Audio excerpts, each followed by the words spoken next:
I'm Ann Krisnik. I'm the lobbyist for Settle. And I want to just give a very sincere thank you to your congregation for the work you've done to make the work that we do possible. So your church has really done some amazing ministry to help people moving out of chronic homelessness. And probably you are most aware of your work to build one of the tiny homes at Mosaic in St. Paul, which is the first sacred community in the nation.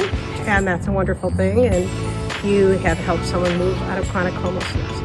But in addition to that, I really want to thank you for the advocacy work that your congregation did. So your pastor, Pastor Clowder, was wonderful, especially the first year. He partnered with me and one other person, and we went and talked to legislators and shared stories and talked about the importance of this bill. But as we moved through the process, other people in your congregation really helped show support. And that's valuable for a number of reasons. Number one, it's always great to show that issues have more of an impact than just in one community. So I'm from the Metro, Mosaic's in the Metro, and having Forest Lake, which I still consider part of the Metro, but a lot of the legislators really look at that and say this really is something beyond just the Minneapolis and St. Paul issue. But you had people from your congregation show up at hearings, contact legislators about the importance. And one of your congregants said what I thought was the most lovely thing of anyone who advocated for this bill.